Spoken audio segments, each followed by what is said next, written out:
দাড়ির জঙ্গল শ্রী শ্রী রামকৃষ্ণ বিবেকানন্দ পাঠচক্র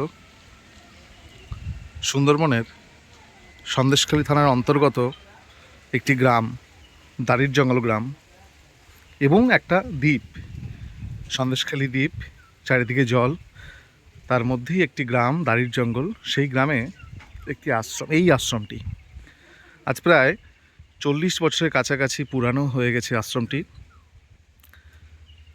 আশ্রমটির প্রতিষ্ঠাতা গোপী মহারাজ এবং সন্ন্যাস নাম স্বামী সৎপ্রভানন্দজি মহারাজ।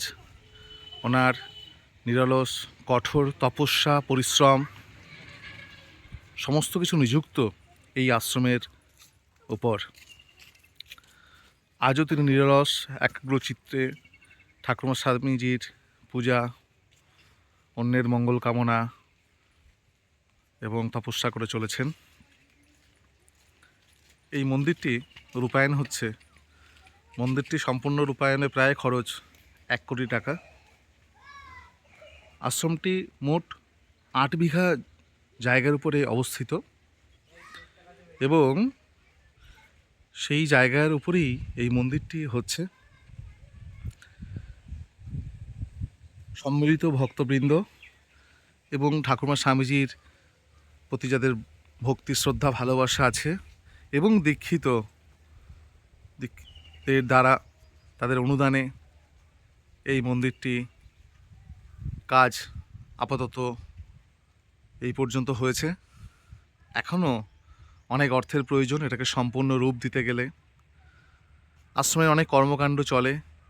বাংলা মিডিয়াম, ইংলিশ মিডিয়াম দুটি স্কুল আছে। 300-র কাছাকাছি ছাত্রছাত্রী পড়াশুনো করে এখানে। গোল্ড মেডেল পেয়েছে ইন্টারন্যাশনাল একটি প্রতিযোগিতা থেকে, ম্যাথ অলিম্পিয়াড এবং সায়েন্স অলিম্পিয়াড থেকেও পেয়েছে। স্বর্ণপদক পেয়েছে, তাম্রপদকও পেয়েছে। মন্দিরটি দেখতে পাচ্ছেন এবং এই আশ্রমটি বেলুর মঠ সুন্দরবন শ্রী শ্রী রামকৃষ্ণ বিবেকানন্দ ভাব প্রচার পরিষদের একটি সদস্য আশ্রমের উপরে গঠিত। তো আপনারা এগিয়ে আসুন যাতে করে মন্দিরটির কাজ সম্পূর্ণভাবে সুষ্ঠুভাবে হতে পারে এবং এটা সম্পূর্ণ রূপ দেওয়া যেতে পারে। ঠাকুরমা স্বামীজির ভাব যাতে করে ছড়িয়ে পড়ে, প্রচুর ভক্তরা যাতে করে আরাত্রিক থেকে শুরু করে পূজার সেই দর্শন পায়।